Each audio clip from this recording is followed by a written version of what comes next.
আমাদের প্রিয় YouTube channel WB plus পয়েন্টে তোমাদের সকলকে জানাই স্বাগত। প্রতিদিনের মতো আজকেও আমরা ডাব্লিউবিপিএসসি ক্লার্কশিপ পরীক্ষা আসার মতো সম্ভাব্য প্রশ্ন এবং তার সাথে সাথে বিভিন্ন পরীক্ষার প্রিভিয়াস ইয়ারের প্রশ্ন নিয়ে আলোচনা করব।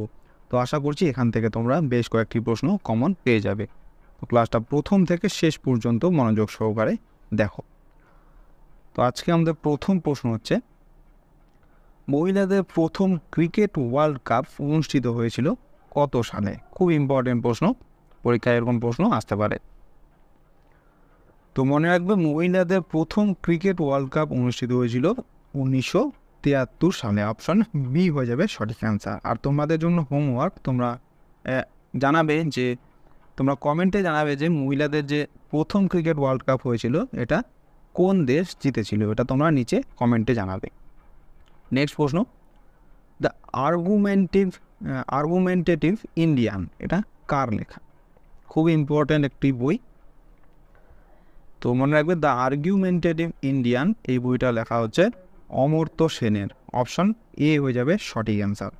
তো অমর্ত্য সেনের লেখা বইগুলোর মধ্যে অন্যতম হচ্ছে development as freedom, rationality and freedom, the argumentative Indian এবং the idea of justice, identity and violence, the illusion of destiny. এগুলো খুব ইম্পর্টেন্ট অমর্ত্য সেনের লেখা বই, এগুলো তোমরা মনে রাখতে পারো।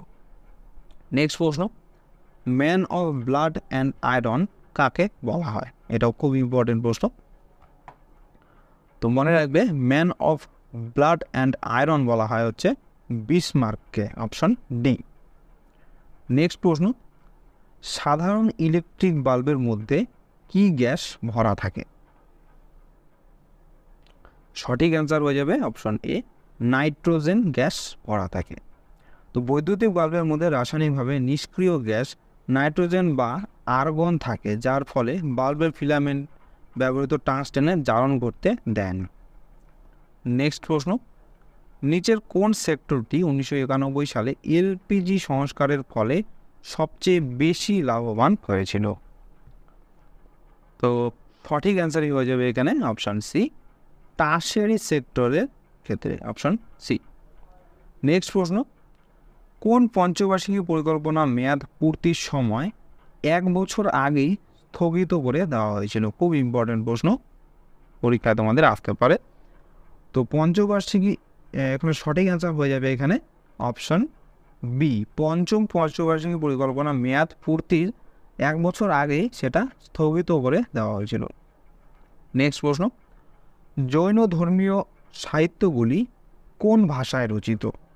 প্রাকৃত, পালি, মাগধী নাকি অর্ধ মাগধীতে? তো তোমরা লাইভ কমেন্টে অ্যান্সার করতে থাকো। তো সঠিক অ্যান্সার হয়ে যাবে এখানে অপশন এ, প্রাকৃত। তো জৈন ধর্মীয় যে সাহিত্যগুলো রয়েছে সেগুলো সব প্রাকৃত ভাষায় রচিত। তো জৈনরা ধর্মপ্রচার এবং ধর্মগ্রন্থাদি রচনার ক্ষেত্রে প্রাকৃত ভাষাকে মাধ্যম হিসেবে ব্যবহার করায় এই ভাষাটির বিশেষ উন্নতি সাধিত হয়। মহাবীর নিজে অর্ধ মাগধী ভাষায় বাণী প্রচার করতেন। নেক্সট প্রশ্ন, কোন নৃপতিদের ক্ষত্রপ বলা হতো? খুব ইম্পর্টেন্ট প্রশ্ন। তো সঠিক অ্যান্সার হয়ে যাবে এখানে অপশন সি, শকদের হচ্ছে ক্ষত্রপ বলা হতো। তো পতঞ্জলির মহাভাষ্যে শকদের অনির্বাসিত শূদ্র বলা হতো। আর শক বংশের প্রথম পরাক্রমশীল রাজা হচ্ছে মোর বা মোগ। নেক্সট প্রশ্ন, 0 ডিগ্রি সেলসিয়াসে বায়ু মাধ্যমে শব্দের বেগ কত হয়? এটা বারবার পরীক্ষায় আসে, খুব ইম্পর্টেন্ট প্রশ্ন এটাও। তো মনে রাখবে, বায়ু মাধ্যমে 0 ডিগ্রি সেলসিয়াস উষ্ণতায় শব্দের বেগ হচ্ছে 332 মিটার পার সেকেন্ড। নেক্সট প্রশ্ন, এ প্লেস কল্ড হোম নাটক উপন্যাসটি কে লিখেছিলেন? তো সঠিক অ্যান্সার হয়ে যাবে অপশান সি, প্রীতি সেনয়। নেক্সট প্রশ্ন, পাঞ্জাবকে ব্রিটিশ সাম্রাজ্যভুক্ত করেছিলেন কে? এনগিন, ডালহৌসি, মিন্টো নাকি মর্লে? এটাও কিন্তু খুব ইম্পর্টেন্ট প্রশ্ন। তো মনে রাখবে, পাঞ্জাবকে ব্রিটিশ সাম্রাজ্যভুক্ত করেছিলেন হচ্ছে লর্ড ডালহৌসি। Option B. তো লর্ড ডালহৌসি কুশাসনের অজুহাতে 1856 সালে অযোধ্যা দখল করেছিল, এটাও মনে রাখবে তোমরা। নেক্সট প্রশ্ন, কে অস্ত্র আইন প্রবর্তন করেন? তো অস্ত্র আইন প্রবর্তন করেছিলেন হচ্ছে লর্ড লিটন, অপশন বি। তো লর্ড লিটনের শাসনকালে দ্বিতীয় আফগান যুদ্ধ এবং গান্ধমার্কের সন্ধিও হয়েছিল। নেক্সট প্রশ্ন, ভারতের অর্থনৈতিক পরিকল্পনাকে বলা যায় না কোনটি?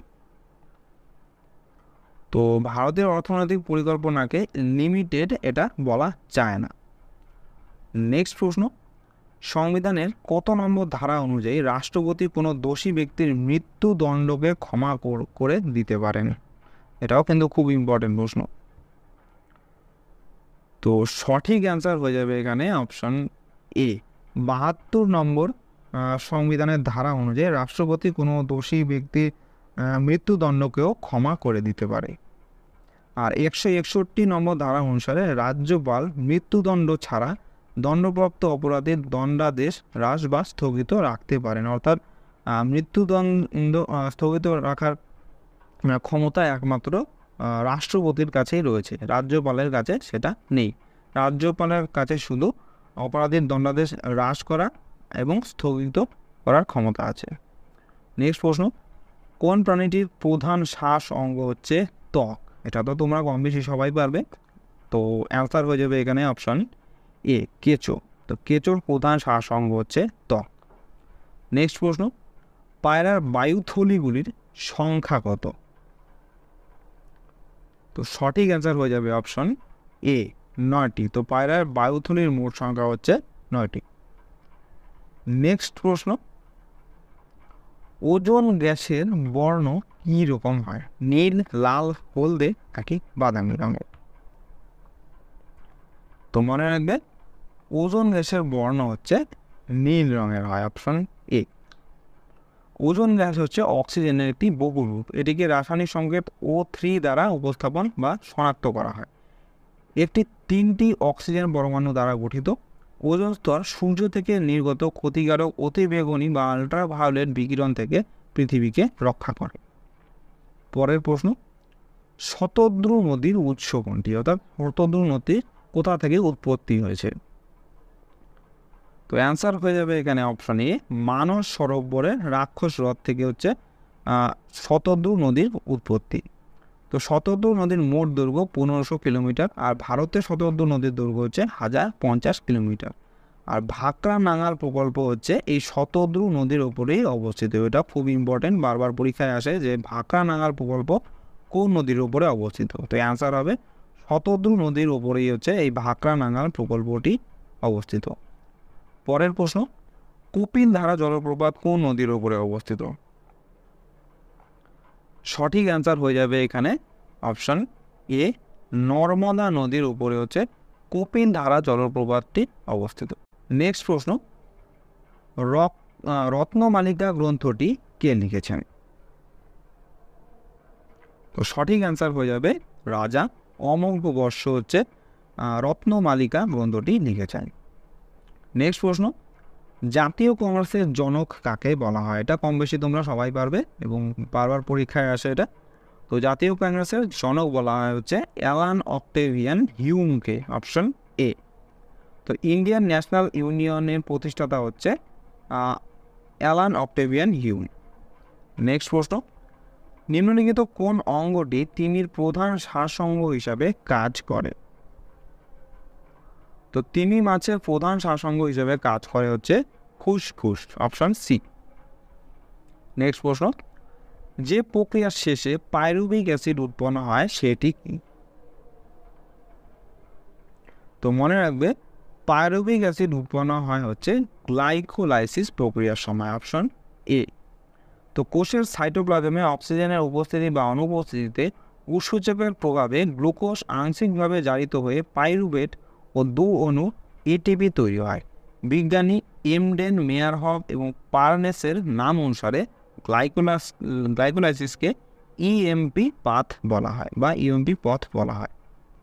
পরের প্রশ্ন, কোন জায়গাকে ছত্তিশগড়ের চেরাপুঞ্জি বলা হয়? এটা খুব ইম্পর্টেন্ট প্রশ্ন, পরীক্ষায় আসতে পারে। তো মনে রাখবে ছত্তিশগড়ের অম্বিকাপুর এলাকাকে ছত্তিশগড়ের চেরাপুঞ্জি বলা হয়। নেক্সট প্রশ্ন, পিন্ডার নদী এবং আলোকনন্দা নদী কোথায় মিলিত হয়, বা পিন্ডার নদী ও আলোকনন্দা নদী মিলিত হওয়ার যে স্থানটা, সেই স্থানটাকে কি বলা হয়? খুব ইম্পর্টেন্ট প্রশ্ন। তো অ্যান্সার হয়ে যাবে এটার অপশন সি, কর্ণপ্রয়াগ। তো পিন্ডার নদী এবং আলোকনন্দা নদীর মিলিত হওয়ার স্থানটিকে বলা হয় কর্ণপ্রয়াগ। তো আলোকনন্দা আর ভাগীরথী দেবপ্রয়াগে মিলিত হয়ে গঙ্গা নামে প্রবাহিত হয়। এটাও খুব ইম্পর্টেন্ট পয়েন্ট, এটাও ভালো করে মনে রাখবে। পরের প্রশ্ন, ভারতের দীর্ঘতম উপনদীর নাম কি? এখানে উপনদীর কথা বলা হয়েছে, কিন্তু এটা তোমাদের বুঝতে হবে। তো ভারতের দীর্ঘতম উপনদীর নাম হচ্ছে যমুনা নদী, অপশন এ। তো যমুনোত্রী হিমবাহ থেকে যমুনা নদী উৎপন্ন হয়, আর যমুনা গঙ্গার প্রধান এবং সবচেয়ে বড় উপনদী। পরের প্রশ্ন, এশিয়াটিক সোসাইটির প্রতিষ্ঠা কে করেছিলেন? এটা বারবার পরীক্ষায় আসে, খুব ইম্পর্টেন্ট প্রশ্ন। তো এশিয়াটিক সোসাইটির প্রতিষ্ঠাতা হচ্ছে উইলিয়াম জোন্স, অপশন ডি। তো 1784 সালে উইলিয়াম, এটা জোন্স হবে, স্পেলিং ভুল রয়েছে। তো 1784 সালে উইলিয়াম জোন্স কলকাতায় এশিয়াটিক সোসাইটি প্রতিষ্ঠা করেন। পরের প্রশ্ন, 86তম সংশোধনী অনুযায়ী 2002 অনুযায়ী সরকার সমস্ত শিশুর কতদিন পর্যন্ত প্রাথমিক যত্ন শিক্ষা প্রদানের চেষ্টা করবে?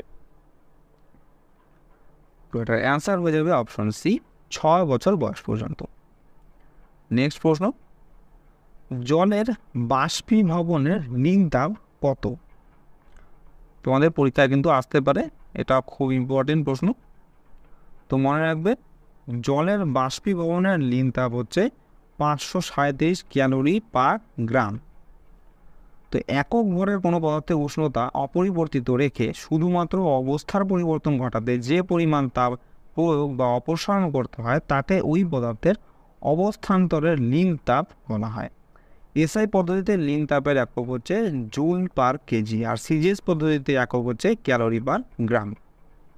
নেক্সট প্রশ্ন, কিবোর্ডে কতগুলি ফাংশন কি থাকে? ও কিবোর্ড দেখবে, কম্পিউটারের কিবোর্ডে F1, F2, F3 বলে এরকম অনেকগুলো কি থাকে। তো এই কিগুলো মোট কতগুলো থাকে? তো সঠিক অ্যান্সার হয়ে যাবে অপশন বি, 12টি। তো কিবোর্ডে মোট 12টি ফাংশন কি থাকে। নেক্সট প্রশ্ন, কোন সংবিধান সংশোধনীর মাধ্যমে দলত্যাগ বিরোধী আইন সংবিধানে যুক্ত করা হয়েছে? এটাও খুব ইম্পর্টেন্ট প্রশ্ন। তো দলত্যাগ বিরোধী আইন সংবিধানে যুক্ত করা হয়েছে 52তম সংশোধন অনুযায়ী, অপশন ডি। নেক্সট প্রশ্ন, কোন রাষ্ট্রপতি বিনা প্রতিদ্বন্দ্বিতায় নির্বাচিত হয়েছিলেন? সঠিক অ্যান্সার হয়ে যাবে অপশন ডি, নীলম সঞ্জীব রেড্ডি হচ্ছে বিনা প্রতিদ্বন্দ্বিতায় রাষ্ট্রপতি হিসাবে নির্বাচিত হয়েছিলেন। পরের প্রশ্ন, শিলিগুড়ি কোন নদীর তীরে অবস্থিত? তো অ্যান্সার হয়ে যাবে অপশন এ, মহানন্দা এবং বারাসন নদীর তীরে হচ্ছে শিলিগুড়ি শহরটি অবস্থিত। পরের প্রশ্ন, 1911 খ্রিস্টাব্দে কংগ্রেসের কলকাতা অধিবেশনের প্রথম জনগণমন গানটি গাওয়া হয়। এই অধিবেশনের সভাপতি কে ছিলেন? এটা তোমাদের আগেও পড়ানো হয়েছিল এবং খুব ইম্পর্টেন্ট প্রশ্ন। তো আগে যারা আমাদের ক্লাস অ্যাটেন্ড করেছো, তারা সবাই এটার অ্যান্সার করতে পারবে। তো এটার সঠিক অ্যান্সার হয়ে যাবে অপশন ডি, মিশন নারায়ণ ধর ছিলেন এই অধিবেশনের সভাপতি। নেক্সট প্রশ্ন, প্যারিসে বন্দে মাতরম পত্রিকা কে সম্পাদনা করতেন? তো সঠিক অ্যান্সার হয়ে যাবে অপশন এ, মাদাম কামার। নেক্সট প্রশ্ন, মিনা উপজাতি কোথায় দেখতে পাওয়া যায়? সঠিক অ্যান্সার হয়ে যাবে অপশন সি, রাজস্থান রাজ্যে মিনা উপজাতিদের দেখতে পাওয়া যায়। নেক্সট প্রশ্ন, ক্যালকাটা থেকে কলকাতা নাম কত সালে পরিবর্তন করা হয়? এরকম ধরনের প্রশ্ন আসতে পারে, ইম্পর্টেন্ট প্রশ্ন। তো ক্যালকাটা থেকে কলকাতা নাম পরিবর্তন করা হয়েছিল 2001 সালে, অপশন সি। নেক্সট প্রশ্ন, একটি রাজ্যের রাজ্যপাল হচ্ছে কিভাবে বিধানসভায় কত শতাংশ লোককে মনোনীত করেন? তো সঠিক অ্যান্সার হয়ে যাবে অপশন ডি, বিধান পরিষদের 1/6 সদস্য মনোনীত করেন হচ্ছে সেই রাজ্যের রাজ্যপাল। নেক্সট প্রশ্ন, কোন সালে পশ্চিমবঙ্গে প্রথম পঞ্চায়েত নির্বাচন হয়েছিল? খুব ইম্পর্টেন্ট প্রশ্ন, এটাও পরীক্ষায় আসতে পারে। তো মনে রাখবে, পশ্চিমবঙ্গে প্রথম পঞ্চায়েত নির্বাচন হয়েছিল 1978 সালে, অপশন সি। তো 1978 সালে পশ্চিমবঙ্গে প্রথম পঞ্চায়েত নির্বাচন হয় 1973 সালের পঞ্চায়েত নির্বাচন অ্যাক্টের মাধ্যমে। নেক্সট প্রশ্ন এবং আজকের ক্লাসের লাস্ট প্রশ্ন এবং খুব ইম্পর্টেন্ট প্রশ্ন, আর এটা তোমাদের আগেও পড়ানো হয়েছিল। তো তথ্যের অধিকার আইন লাগু হয়েছিল কত সালে? তো মনে রাখবে, তথ্যের অধিকার আইন বা রাইট টু ইনফরমেশন অ্যাক্ট এটা লাগু হয়েছিল হচ্ছে 12 অক্টোবর 2005 সালে, অপশন সি হয়ে যাবে সঠিক অ্যান্সার। তো বন্ধুরা, এই ছিল আজকে আমাদের WBPSC ক্লার্কশিপের স্পেশাল জিকে ক্লাস। তোমাদের কেমন লাগলো অবশ্যই কমেন্ট করে জানাও, ভালো লেগে থাকলে অবশ্যই একটি লাইক করো, এবং যদি চ্যানেলে নতুন হয়ে থাকো তাহলে চ্যানেলটিকে অবশ্যই সাবস্ক্রাইব করে রাখো এরকম আরও ক্লাসের জন্য। তো তোমাদের সাথে দেখা হচ্ছে নেক্সট ক্লাসে। ধন্যবাদ।